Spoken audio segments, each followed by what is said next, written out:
Olá, meus amigos, sejam bem-vindos a mais um dia de meditação. Hoje no livro Meditações para Maltrapilhos.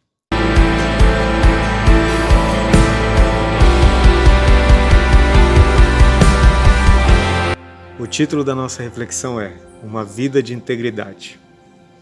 Certo dia, Jesus anunciou que não tinha vindo chamar os virtuosos, mas os pecadores. Em seguida, começou a partir o pão com Zaqueu, um famigerado pecador diante de todo o povo. Jesus realçava suas palavras com gestos, não se deixava intimidar com figuras de autoridade. Parecia não se surpreender nem se preocupar com as queixas da multidão, que reclamava de ele estar violando a lei ao visitar a casa de um pecador. Jesus quebrava a lei das tradições sempre que o amor pelas pessoas o exigisse. A contragosto, os fariseus foram forçados a reconhecer a integridade de Jesus. Mestre, sabemos que és íntegro e que não te deixas influenciar por ninguém, porque não te prendes à aparência dos homens, mas ensinas o caminho de Deus conforme a verdade. Marcos 12:14.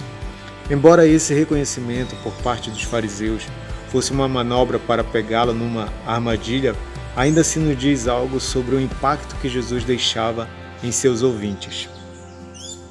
A vida de integridade exerce influência profética, mesmo nos críticos sarcásticos. Sim, de fato esse homem era um rabino diferente de todos os outros da Palestina. Pode nunca ter sido aluno de um grande mestre, nem ter conquistado diploma.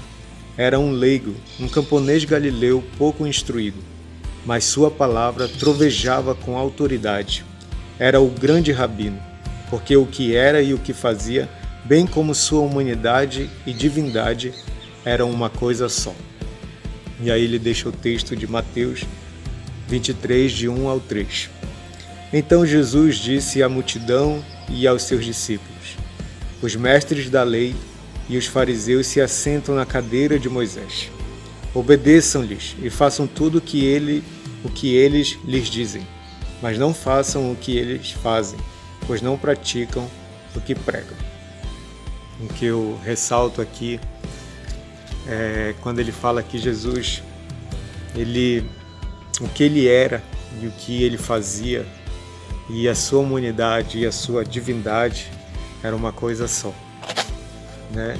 E a comparação ou o contraste com os hipócritas, né? Com os fariseus. Porque falam bem, ensinam direito, ensinam o certo, mas não vivem o que ensinam, não vivem o que pregam. E Jesus veio na contramão disso, né? Ele vivia o que ensinava e ensinava o que vivia. Essa é a essência do texto, uma vida de integridade. Ser íntegro é ser exatamente aquilo que eu falo, é viver exatamente o que eu ensino. Isso quer dizer que a pessoa não erre, que a pessoa não fale? Não. Nesse caso, só Jesus, né? Mas ser íntegro é se esforçar ao máximo, se dedicar para viver a verdade que prega, para viver aquilo que crê, né? Para viver aquilo que ensina. Isso é integridade. Os meus atos serem coerentes com as minhas palavras. Outra coisa que eu achei muito interessante aqui é quando o autor diz que Jesus quebrava a lei das tradições quando o amor exigisse, né? Para os fariseus, os religiosos, era um absurdo você sentar com um pecador. E era o que Jesus fazia, né? Ele veio para os doentes, ele veio para os pecadores, se assentar com eles, né? Tinha até comunhão com eles, mas a fim de transmitir a verdade, a fim de trazer, de dar a verdadeira vida a eles, né?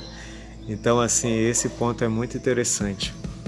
Se quebra a lei de uma tradição quando o amor existe, porque o amor é maior do que qualquer coisa, né? Você abre mão de tradições, você abre mão de costumes por causa do amor, para alcançar uma vida, para abençoar uma vida. E era isso que Jesus fazia. Esse era o modo de viver de Jesus. Tudo que ele fazia é porque ele era movido pelo amor. O fariseu, ele é movido pelo zelo, mas Cristo, ele é movido pelo amor, ok? Essa é a nossa reflexão de hoje Tenha um dia frutífero e extraordinário e até a próxima. Valeu!